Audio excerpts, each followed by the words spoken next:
能源危机是全球性的，如何喂饱世界？美国外交政策近期刊登的2篇文章标题，道出了全球供应链面临的双重危机。而目前，无论是石油天然气通道，还是粮食运输通道，都面临巨大的压力。7月29号，美俄外长通话，除了换球议题之外，双方还关注了乌克兰粮食运输协议。美国为什么选择这份协议作为乌克兰话题的切入点？美俄在全球粮食供应危机上各执一词，互相指责，究竟真相如何呢？一起来洞察关键。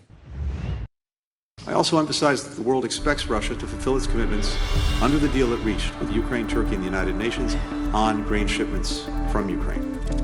布林肯表示，俄罗斯要遵守乌克兰粮食出口协议，并警告俄方在乌克兰继续实施行动的危险后果。We're prepared to work with Ukraine and others to support any meaningful diplomatic efforts to end the war, to end the aggression. 对此，俄罗斯外交部在一份声明中称，美国和北约对乌克兰的支持延长了冲突。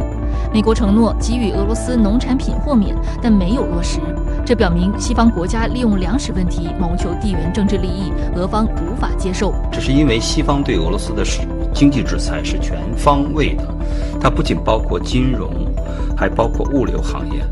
美国和西方的主要国家拒绝挂俄罗斯国旗的船只停靠，拒绝载运俄罗斯货物的商船在西方的港口进行中转，这在俄罗斯与西方之间的制裁与反制裁，在很大程度上，在很长时间之内都将长期存在。西方部分解除农产品和化肥的这种制裁，只是为了一己之力，缓解内部的通胀压力。布林肯所说的乌克兰粮食出口协议，指的是在7月22号由土耳其、俄罗斯、乌克兰和联合国代表签署的乌克兰粮食安全运输倡议。这是自俄乌冲突以来，俄乌之间达成的首份重大协议，为经由黑海运输乌克兰粮食扫清了障碍。联合国秘书长古特雷斯对此称赞道：“黑海上出现了一座希望的灯塔。”尤为特殊的是，这份协议共2份，一份由俄罗斯、土耳其联合国签署，另一份由乌克兰、土耳其联合国缔结。这是由于俄乌双方目前互不信任、互相敌视的关系特地做的安排。在签字仪式上，俄乌2国国旗也刻意分开摆放，双方代表为避免坐在同一张桌子旁，俄罗斯国防部长绍伊古和乌克兰基础设施部部长库布拉科夫轮流与土耳其和联合国签署了这份协议。根据这份协议，俄乌同意任何一方不攻击运粮船，在土耳其伊斯坦布尔建立联合协调中心，商船将受到联合协调中心的监督。各方指派代表联合管理进出港船只，确保不混入武器和武装人员等等。乌方协议有效期为120天，但土耳其和联合国表示，只要战争持续，协议就将继续。根据协议，商船必须由土耳其、联合国、乌克兰和俄罗斯官员组成的联合小组进行检查后，再将货物运送到世界各地。返回乌克兰时，需要再次接受联合小组的检查，以确保商船未携带武器。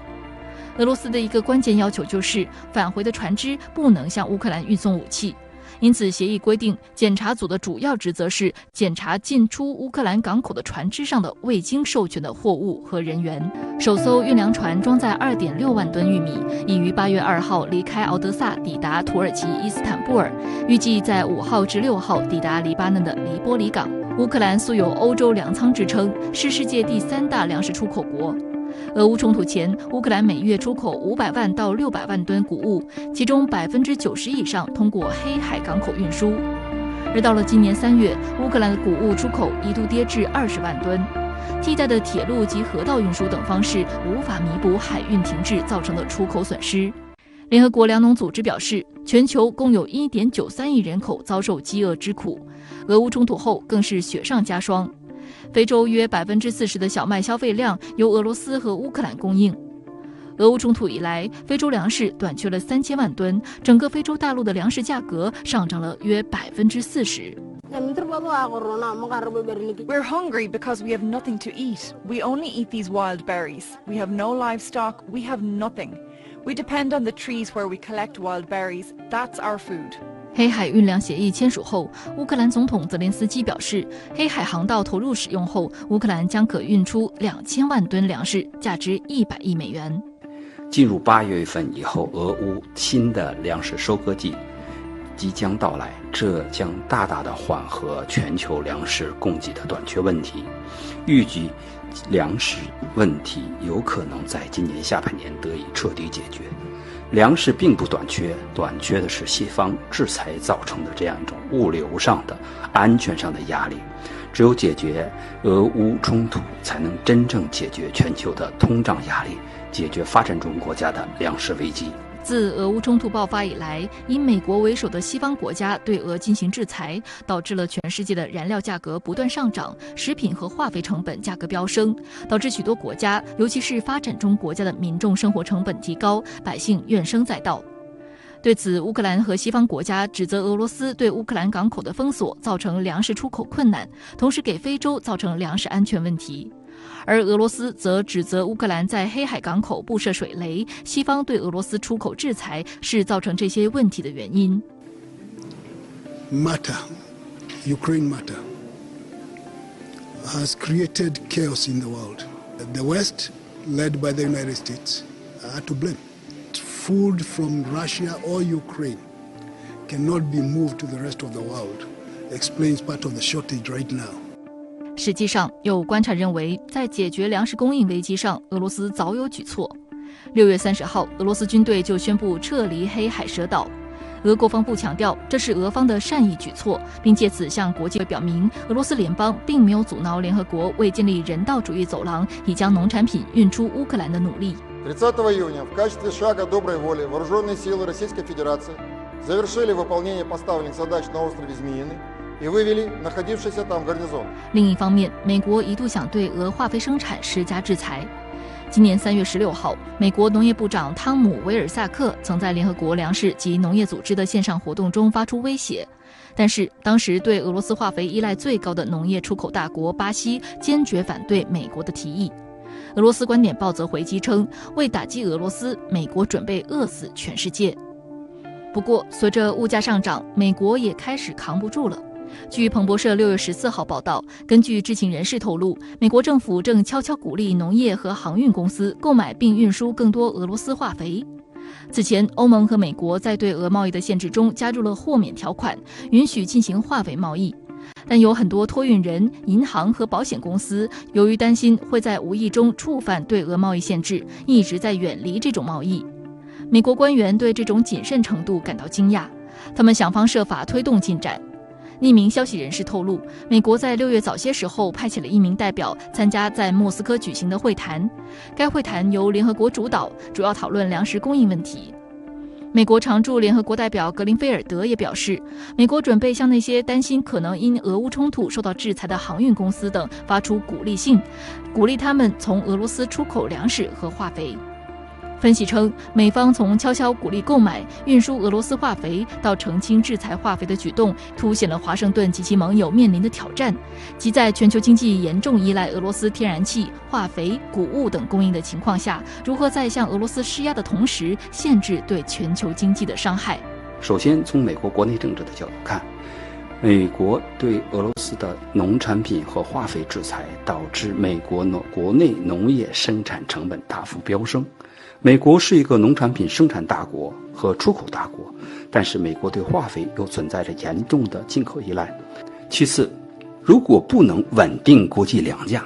则有损于美国在全球的影响力。在7月29号的美俄外长通话当中呢，还谈及了俄罗斯、乌克兰、土耳其和联合国这4方先前达成的恢复黑海运粮协议。我们知道这次这个美俄外长主要是谈换球，但是也谈到了运粮协议，这是为什么？孙先生，我认为粮食问题啊和之前提到的这个换球问题，它有一个逻辑是一样的，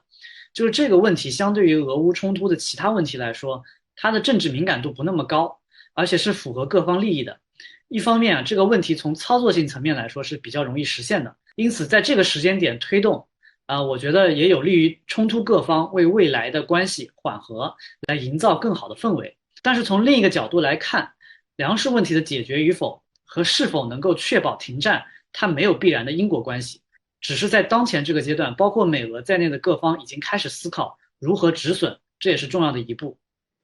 有观察就注意到呢，从北约表态不希望乌克兰申请加入北约，到宣布暂不打算派兵驻芬兰和瑞典，那么在对俄态度上，北约似乎是做出了一定程度的让步，而俄罗斯方面呢，也以前段时间撤军蛇岛释放出了一定的善意，并且呢表明不会阻挡这个乌克兰出口粮食，而且呢，俄罗斯方面也与相关各方签订了这个运粮协议。那自从6月下旬以来，西方和俄罗斯之间是否有意的向对方做出一定的让步，有意的在缓解关系呢？根据我自己的这个观察，我觉得最近1个月来，就是俄美在这个寻求缓和关系方面啊，确实是有一些动作的，而且是正在寻找这种有利的这种时机吧。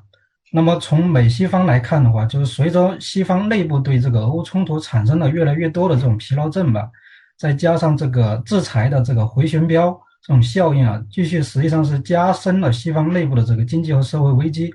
那么从俄方来看的话，实际上近一段时间俄罗斯内部也在反思外交的这种孤立主义。